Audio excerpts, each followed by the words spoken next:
The sound of fine dining filled the air, the clinking of glasses, the hum of quiet conversations, and the soft shuffle of waiters moving between tables.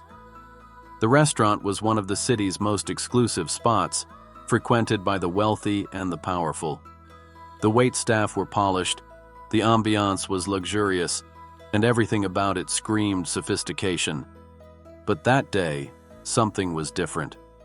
A man walked into the restaurant, disheveled, wearing a worn-out coat and shoes that had seen better days. His hair was unkempt, his face unshaved. He walked slowly, looking out of place in a world of sharp suits and designer dresses.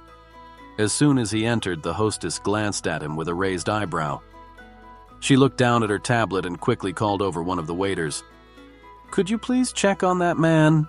she said, her voice barely above a whisper. "He doesn't belong here." The waiter, a young man named Ethan, looked over. His expression hardened. "I'll take care of it," he muttered. He walked over to the man, his steps quick and purposeful. "Excuse me, sir," he said, his tone condescending. "This is a fine dining establishment. We don't serve people like you here."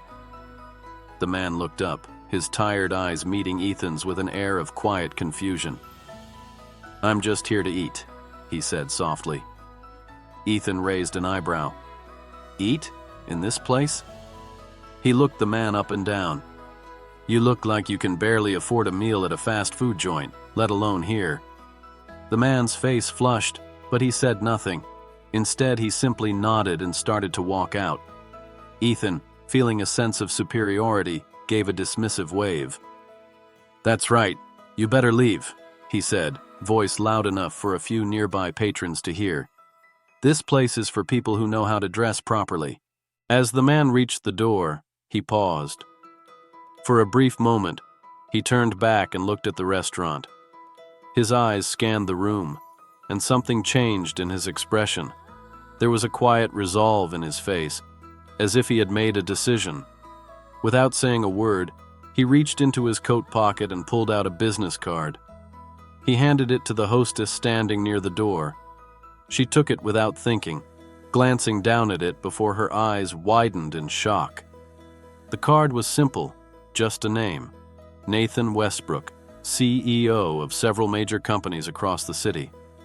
The hostess's eyes flickered between the card and the man, who was now standing outside looking back at her with a calm expression. Confusion flashed on her face as she stared at the card. She glanced around the restaurant, trying to make sense of what was happening. It couldn't be. A CEO, of all people, looking like that? But when she looked back at the man, her mind raced. Maybe, just maybe, this was him.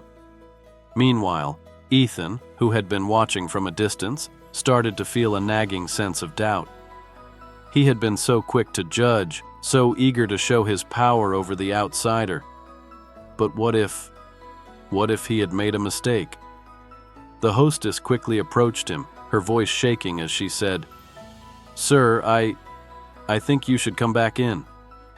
There's someone who wants to speak with you." Nathan's eyes softened, but he didn't respond. Instead, he simply began walking toward the door again, his steps steady. Ethan stood frozen as Nathan stepped back into the restaurant. The room, which had been filled with the quiet hum of conversations, fell silent. All eyes turned toward him, but this time, it wasn't with judgment. It was with confusion. Nathan walked to the front, his gaze fixed on Ethan, who had taken a few steps back. The young waiter's confidence had faded, replaced by an awkward uncertainty. Nathan stood before him, his eyes unblinking. "You have something to say?" he asked quietly. Ethan swallowed hard. I didn't know. I didn't mean to. You didn't know who I was," Nathan interrupted, his voice calm but carrying an edge. "And yet you judged me. Based on what? My appearance?"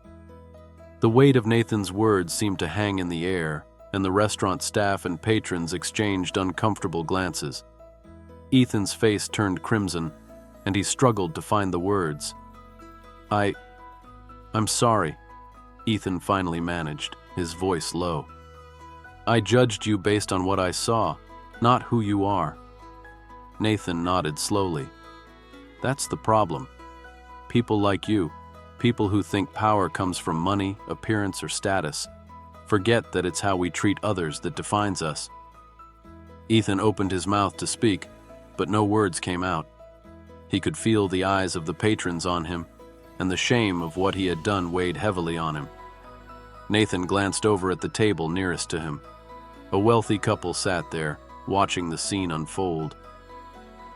"I think it's time everyone in this room learned a lesson," he said, his voice loud enough for all to hear. With one last look at Ethan, Nathan turned toward the back of the restaurant, heading toward the private office. Ethan stood there, rooted to the spot, his mind racing. What had just happened? As Nathan disappeared into the back office, Ethan felt the weight of the room's stairs. The air seemed thick with tension, the silence deafening. The hostess, still holding the card in her hand, walked slowly toward Ethan. She didn't say anything, but the look in her eyes said it all. "You messed up." After a long pause, the manager of the restaurant entered the room, his eyes scanning the staff with a stern look. "What happened?" he asked, his voice sharp. Ethan hesitated. I made a mistake," he said, his voice barely above a whisper. "I judged someone based on their appearance, and now I've humiliated him. He's the CEO of this entire building." The manager's eyes widened, and he immediately rushed to the back office, clearly flustered. But the damage had been done. Ethan had made a serious misjudgment, one that could cost him more than just his pride. The couple at the table nearest to Nathan's previous seat exchanged looks, clearly amused by the situation. But the younger man shook his head. "It's funny," he said, "how people are so quick to judge, but in the end, it's the humble ones who teach us the real lesson." Nathan stepped back into the restaurant after speaking with the manager. The room was still tense, but this time, the energy had shifted.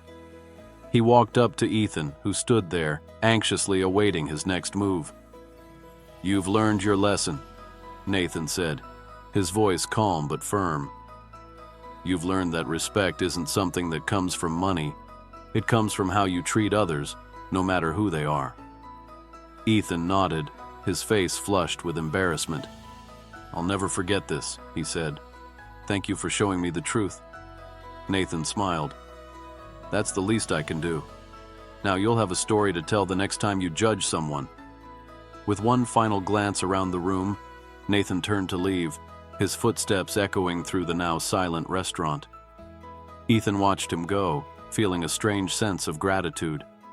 And as the patrons slowly resumed their meals, they all carried a new understanding. The lesson had been learned, and it would echo in the hearts of everyone who had witnessed it. It's not the clothes, the wealth, or the title that makes a person worthy. It's their heart.